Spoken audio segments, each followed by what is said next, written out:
Inquietante campaña do Goberno titulada Dame Galicia, que se mostra cunha fotografía dunha persoa que parece admirar unha balsa tóxica, concretamente no Monte Neme, cerca de Carballo. A pregunta que nos facemos desde Marea é: quen lle está pedindo a Feijóo que lle dé a Galicia? Ou máis concretamente, quen lle está pedindo a Feijóo que lle regale Galicia?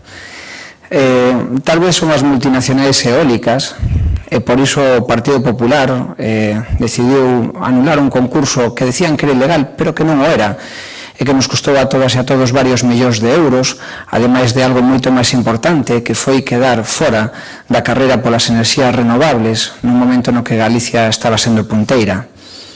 Tal vez esta non sea a idea da campaña, tal vez Dame Galicia, como decía a canción de Rafa de la Unión, seña Dame Galicia e dámela ya. Por iso, as prisas do Goberno de Feijóo por traer ao próximo pleno do Parlamento o proxecto de megaminería que se camufla baixo a Lei de Depredación Ambiental ou a Lei de Fomento de Iniciativas Empresariais. Tal vez señan esas multinacionais da megaminería as que queren que lle demos Galicia e que lle damos xa, non? Pero, bueno, aquí neste país, como parece que ao Goberno lle dá todo igual, é por iso polo que as ideas en materia de medio ambiente, en materia de seca e, sobre todo, en materia de falta de auga, brillan pola súa ausencia. Ben, por todas estas razóns, e se me permite facer esta imaxe inicial, e para remediar esta toxicidade da campaña, en Marea trae varias iniciativas ao Parlamento pleno da semana que ven relacionadas, entre outros, con estes temas. En primeiro lugar, en relación co tema eólico, pedimos infrutuosamente, unha vez máis, en comparecencia de Núñez Feijóo para explicar o porqué daquela anulación e, sobre todo, que facer unha vez que a Xunta é obrigada a pagar varios millóns de euros como consecuencia dunha decisión que se revelou que era absolutamente arbitraria e que non estaba axustada a dereito e que nos costou a todos e a todas non solamente ese diñeiro, sino tamén perder a oportunidade nun sector que tiña futuro, que ten futuro, como son as enerxías renovables, nun momento no que o cambio climático non é que vaya a vir, o cambio climático está xa instalado en Galicia e o estamos vendo e o estamos padecendo. Non entendemos tampouco, e por eso vimos tamén con esa iniciativa, por que non se está regulando correctamente o sector eólico para facelo de xeito que produza beneficios para o conxunto do país e non simplemente para unhas poucas empresas que podan explotar os novos recursos naturais. Tampouco entendemos como unha campaña turística pode ter como imaxe, e agora xa falo completamente en serio, como fixen hasta agora, dunha balsa tóxica. Parécenos absolutamente insólito. Preguntámonos se ese é un modelo turístico que o Partido Popular quere para Galicia. Nos pensamos que non e, desde logo, creemos que é necesario pedir explicacións. E, en terceiro lugar, en relación á seca que estamos vivindo, en Marea quere achegar solucións a ese problema. Nos veñemos aquí a denunciar as cousas que están mal e a chegar solucións aos problemas da xente. E por iso presentamos unha batería de iniciativas encamiñadas a asegurar o abastecemento de auga mediante unha mellora na rede de distribución. Son 8 iniciativas que traemos a través dunha proposición non de lei que presentamos a semana que ven. Nos con isto queremos achegar ideas para que o Goberno poda facer súas, seña aprobándoas en Marea no pleno ou seña separándose diso, pero actuando en consecuencia. Queremos que é o momento de achegar solucións a problemas importantes que ten o noso país e o da seca está sendo un deles. A pregunta ao presidente será sobre a reforma da Lei de Saúde de Galicia. Nos pensamos que é un tema fundamental. E un tema fundamental porque é algo que preocupa a todo o mundo. Non hai maneira de que a propaganda do Partido Popular impida ver a xente o que está pasando na sanidade. Cada vez que alguén vai a consulta do médico e ve que non hai médico, que non se cubren as baixas, que non se cubriron as vacacións, dáse conta da magnitude do problema.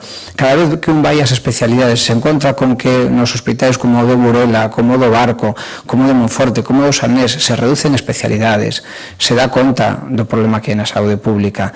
Cando unha persoa chega, un paciente, unha paciente chega e ve as listas de agarda que hai para diagnósticos médicos, para probas diagnósticas, algunhas delas que superan un ano de espera, se dá conta de que realmente temos un problema e que a reforma sanitaria que se pretende, entre outras, que a supresión das áreas sanitarias afonda estes problemas. E a xente destas comarcas, onde se suprimen as áreas sanitarias, pero non solamente eles e elas, perciben todo isto. Por iso as manifestacións que está habendo estes días son multitudinarias, porque a xente que votou o Partido Popular está decepcionada porque votaron o Partido Popular pero non querían que lles pechasen servicios esenciais como a sanidade, votaron o PP pero non querían estar sin médico, votaron o PP pero non querían un ano de lista de espera. Por eso esa xente que está decepcionada está salindo á rúa. Nos creemos que esa batalla vai se gañar na rúa, sen dúbida ninguna, como pasou ca Lei de Acuicultura. Nos, mientras tanto, nos corresponde traer en sede parlamentaria esas inquietudes cidadás. Hai unha voz unánime en defensa da sanidade pública e esa voz é a voz que quere traer en Marea ao Parlamento. Por eso, a semana que ven, seguiremos con este tema.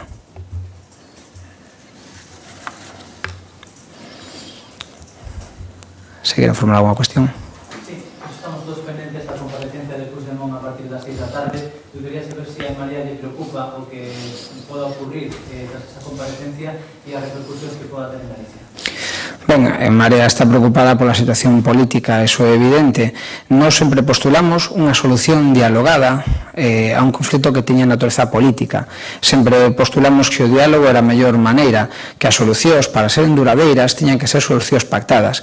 Nós sempre defendemos o dereito a decidir e sempre defendemos que o dereito a decidir fose amparado polas institucións, tanto pola Generalitat como polo Estado. Chegamos a defender, incluso, seguimos mantendo que incluso o artigo 92 da Constitución Española permitía a celebración dese referéndum porque permitía someter a consulta asuntos que eran de interese xeral para a cidadanía. É evidente, ninguén pode ocultar a día de hoxe xa que este é un tema que preocupa a cidadanía e que a cidadanía catalá se mobilizou de forma clara, de forma contundente para decir que lle interesaba este tema. E ollo, mobilizouse todo o mundo, tanto os que quererían votar sí como os que quererían votar non, como vimos este fin de semana. Por lo tanto, é unha demostración máis de que o tema lle interesa a todo o mundo, non solamente unha parte. Por iso sería moi necesario que se escoitase a voz da xente e que as institucións tomasen nota e, por lo tanto, resolvesen un problema. Hai un reclamo cidadán, que é un reclamo democrático, que é o de expresar unha opinión. E, por lo tanto, nos pensamos que iso debe resolverse pois como se resolven as cousas en democracia, falando. A función dos políticos e dos políticos de altura nos momentos graves como é o que estamos vivindo teñen que dar solucións acorde co momento que estamos vivindo e creemos que a solución ten que ser sempre o diálogo. Por eso nos seguimos apostando por isto hasta o último minuto, porque nos pensamos que en política dialogar é a base para solucionar calquera problema.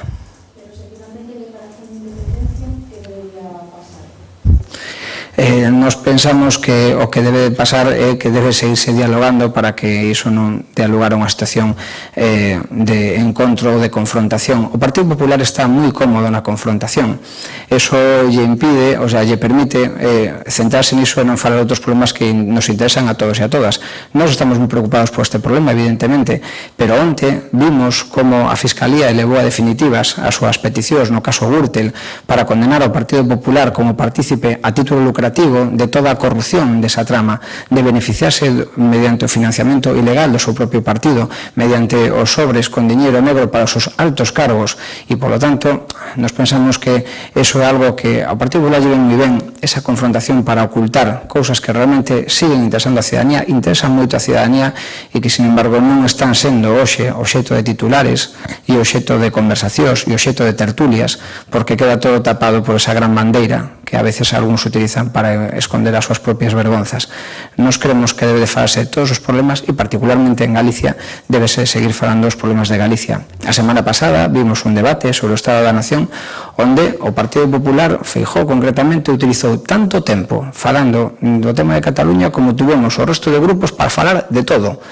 Por lo tanto, vimos como se pretende, en nome desta situación, evitar falar dos problemas que preocupan a xente e, sobre todo, evitar dar solucións para os problemas que ten a xente. E iso é o que nos tratamos cada día, cando vimos aquí o Parlamento, cando estamos na rúa a buscar solucións para os problemas que ten a xente.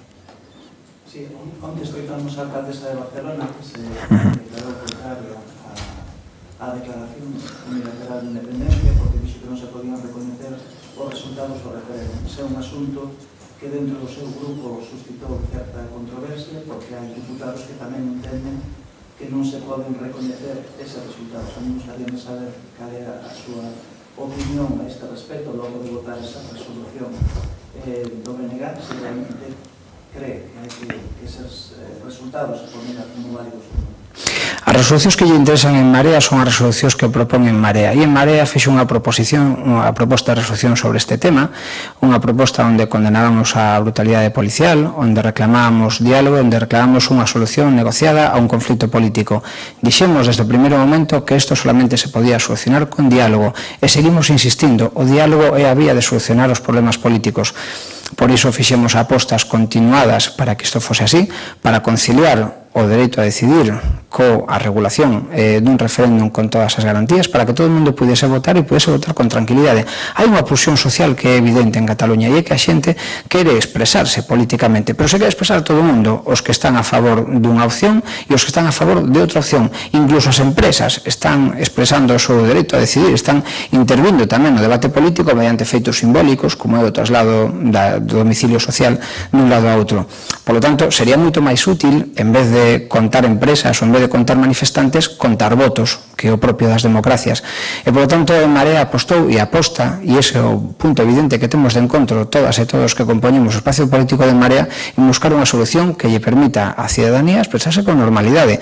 Nos dixémoslo tamén desde o primeiro momento, queremos un referéndum que teña todas as garantías para que todo o mundo se poda sentir cómodo e recoñecido nese resultado, e esa posición de Marea, eso foi o que defendimos, e en relación a esa resolución entendíamos que podía deixar a porta aberta a ambigüidades, e bueno, había xente que lle gustaba máis e xente que lle gustaba menos. Nos pensamos que o fundamental é buscar unhas cauces dialogadas para poder ter unha fotografía nítida da vontade popular. Pero os resultados dese referéndum convocado, un referéndum vinculante, pensa que os resultados se poden dar como válidos, que levanlle como... Nos pensamos que o referéndum debería ter todas as garantías para poder interpelar a todo o mundo, e por eso sempre dixemos que nos o que queríamos era algo, un referéndum no que todo o mundo se pudese sentir cómodo. Seguímoslo pedindo, porque nos seguimos pensando que o dereito a decidir é un dereito que asiste a calquera espacio cidadán en democracia, e polo tanto non somos partidarios de que se poda expresar con total normalidade.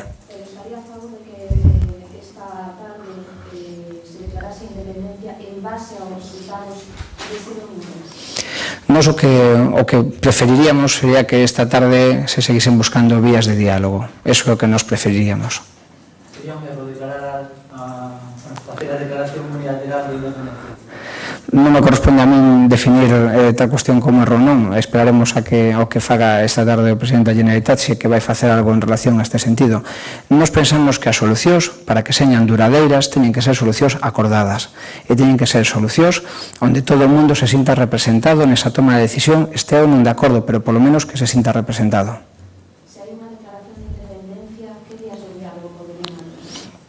As vías de diálogo nunca deberían de pecharse, iso para empezar, non? E, polo tanto, ese debe ser o marco de convivencia sempre, en todo caso, non? Por lo tanto, nos apostamos que pase o que pase esta tarde, a vía de diálogo entre o Estado e a Generalitat siga aberta, porque existe un interese cidadán evidente en que os cauces de diálogo sigan abertos. E ese interese evidente vímolo 2 domingos consecutivos. Insisto, vimos a unha cidadanía que uns querían unha cousa, outros querían outra, pero todos querían algo en común, querían poder expresalo. E o Estado non debe de impedir que a xente se exprese, porque un Estado democrático debe de canalizar as ansias democráticas da súa xente. Por lo tanto, onte, hoxe e mañán, o que cabe esperar duns gobernantes responsables é estar á altura do que lles demanda a cidadanía. E a cidadanía falou unha fin de semana e outra, alto e claro, queren falar, queren opinar. E, por lo tanto, as institucións o que deben de facer é acomodarse ese reclamo democrático. Aposta vostede por un referéndum que ofrece todas as garantías e se puede tranquilo. Pregunta casi inevitable. O referéndum celebrado cree vostede que tiña todas esas garantías? En termos de constitucionalidade, de legalidade constitucional española, evidente que non, por eso o Tribunal Constitucional o suspendeu, e o que foi convocado conforme a legalidade nacida da resolución do Parlamento de Cataluña do 7 de setembro, creo que foi posto en cuestión por os propios observadores internacionais que acudiron a verificar o referéndum, alegando que o Estado impedira un desenvolvemento normal desa xornada, non? Por lo tanto, cando os observadores internacionais poñen esa cuestión, pois debe ser tida moi en conta. Nos aí diferenciamos, en Marea sempre diferenciou os efectos xurídicos dos efectos políticos dun referéndum destas características. Evidentemente, en termos xurídicos, desde o punto de vista da legalidade constitucional do 78, pois non hai dúbida de que non o ten, non? Incluso desde o punto de vista da legalidade constituída a partir do día 7 en Cataluña, pois tamén é cuestionable a vista do que dicen os observadores internacionais. Pero, desde o punto de vista político, é innegable, e desde o punto de vista social é innegable que existe un reclamo social evidente de querer participar e expresar opinión. E ollo, o que nos revelaron os datos da participación na manifestación do último domingo foi que existe interés en participar non solamente por aqueles que quixeran votar sí, sino tamén por aqueles que quixeran votar non. Por eso, desde Marea, sempre negamos que o referéndum fose independentista. O referéndum é un referéndum, punto. Tanto para os que queren o sí como para os que queren o non. E a voz de todo o mundo debe ser escoitada. E o que quedou claro é que hai unha mensaxe social en riba da mesa. A xente quere falar, quere expresarse. E, polo tanto, creo que nos corresponde aos que temos responsabilidades de emitir discurso e a aqueles que teñen responsabilidades de goberno estar a altura do que se lles demanda. E a altura do que se demanda nestes momentos é poder participar con normalidade en democracia. Vostede fai referencia a dúas legalidades, a Constitución e a que aprobou o Parlamento catalán o mes pasado. Ese é un dos problemas nesta cuestión. O consenso se hai dúas legalidades ou non. Vostede pensa que hai dúas legalidades? O que dixen é que, fose cal fose a legalidade utilizable, estaba posta en cuestión en términos xurídicos, nun caso polo Constitucional, en outro caso polos observadores internacionais. Polo tanto, deixando ao lado os efectos xurídicos, que están postos en cuestión por todas as, en calquera que seña o marco que se escolla, existe un efecto político evidente, que é o que se deriva de ver a 2 millóns de persoas participando nunha xornada, 1 millón de persoas participando noutra xornada, 3 millóns de persoas movilizadas en relación a un tema concreto é moita xente.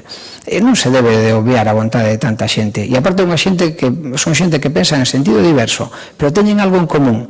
E ese algo en común que teñen é a vontade de participar democráticamente expresando a súa opinión. E iso é o que debemos de atender. Creo que fue claro na resposta, verdad? Moi ben. Moi ben, pois moitísimas grazas pola vosa atención.